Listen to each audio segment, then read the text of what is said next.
Assalamualaikum warahmatullahi wabarakatuh. Alhamdulillahi rabbil alamin. Wabihi nasta'inu ala umurid dunya waddin. Ashhadu an la ilaha illallah wa ashhadu anna muhammadan abduhu wa rasuluh. Allahumma salli ala sayyidina Muhammad wa ala alihi wa sahbihi ajma'in. Amma ba'd. Ma'asyiral muslimin muslimat, pendengar suara Selebes yang insya Allah dimuliakan dan dirahmati oleh Allah Subhanahu wa Ta'ala.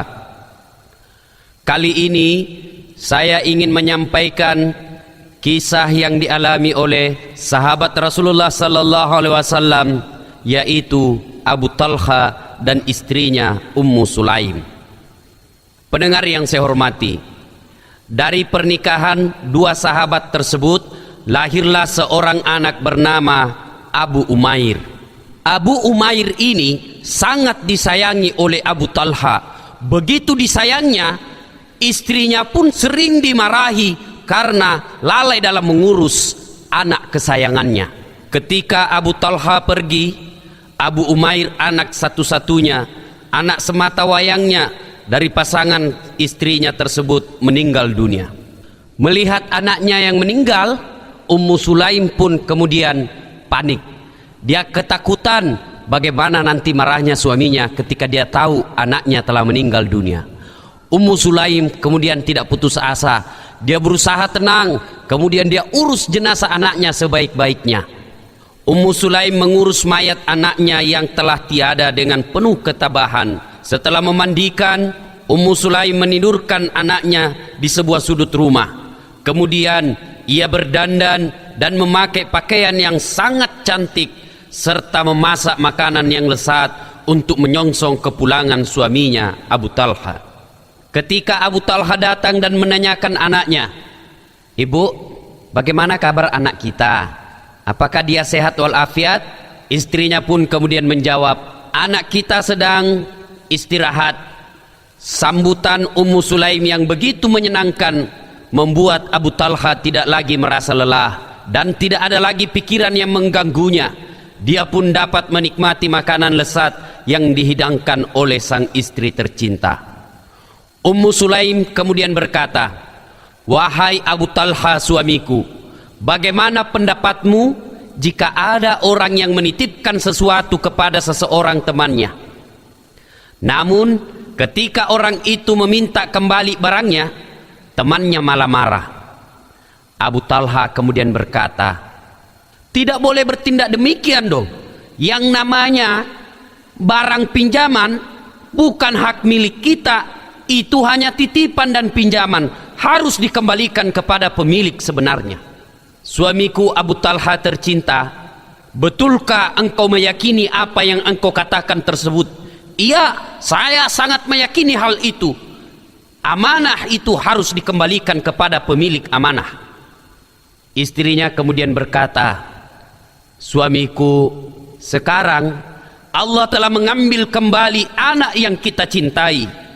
Anak yang kita cintai ini adalah amanah dan titipan dari Allah Subhanahu wa Ta'ala, dan sekarang telah berpulang kepada sang penitip." Setelah mendengar perkataan istrinya yang begitu bermakna, Abu Talha pun sadar dan rida akan qada atau ketentuan Allah. Dengan penuh ikhlas, Abu Talha berucap, "Inna lillahi wa inna ilaihi raji'un." Kami semua milik Allah dan kami semua akan kembali kepadanya. Pendengar yang saya hormati, kisah ini sangat menarik untuk menjadi pelajaran buat kita. Ummu Sulaim dengan penuh strategi yang sangat bijaksana menyampaikan kematian anaknya kepada suaminya dengan cara yang sangat bijaksana, sehingga suaminya pun akhirnya menerima takdir Allah dengan lapang dada. Coba bedek kalau kita tidak ada strategi, datang suami tak capek dari kantor langsung dikasih tahu, "Woi Pak, mati anakmu." Pasti suami tak langsung marah-marah, mengamuk dan melempar kiri kanan. Pendengar yang saya muliakan, Abu Talha kemudian pergi menemui Rasulullah Sallallahu Alaihi Wasallam. Setelah bertemu, ia bercerita tentang musibah yang menimpa keluarganya. Lalu Rasulullah sallallahu alaihi wasallam mendoakan Abu Talha dan Ummu Sulaim agar Allah memberkahi mereka berdua. Doa Rasulullah sallallahu alaihi wasallam kemudian dikabulkan oleh Allah Subhanahu wa taala. Terbukti di kemudian hari Abu Talha mendapatkan putra lagi yang diberi nama Abdullah. Dari Abdullah inilah Abu Talha mendapatkan 9 orang cucu yang semuanya penghafal dan ahli Al-Quran. Pendengar yang saya hormati, Abu Talha dan Ummu Sulaim adalah sepasang suami istri yang layak dijadikan teladan dalam kehidupan sehari-hari, dalam berumah tangga, juga dalam kehidupan bermasyarakat. Pendengar yang saya muliakan, kesadaran bahwa segala apa yang dimiliki manusia hanyalah titipan dari Allah membuat manusia selalu tabah dan sabar ketika mendapatkan ujian serta cobaan. Ujian itu bisa berupa meninggalnya salah seorang anggota keluarga yang paling kita cintai, juga bisa berupa hilangnya harta dan jabatan yang menjadi kebanggaan kita. Akhir-akhir ini hampir setiap hari kota Makassar tertimpa musibah, dan yang paling dominan adalah musibah kebakaran.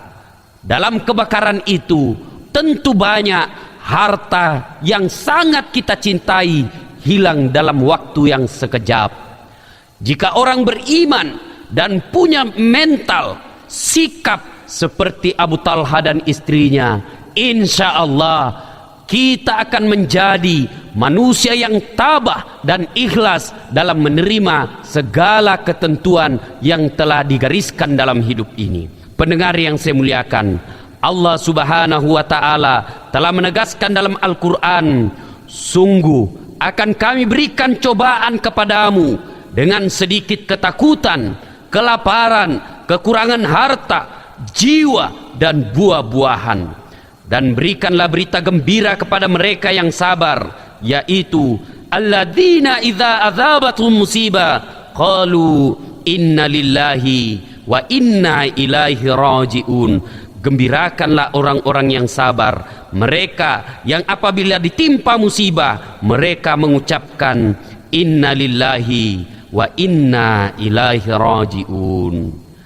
Kami semua milik Allah dan kami semua akan kembali kepadanya. Demikian, semoga ada manfaatnya. Saya Dasat Latif untuk pendengar Suara Celebes FM Makassar. Assalamualaikum warahmatullahi wabarakatuh.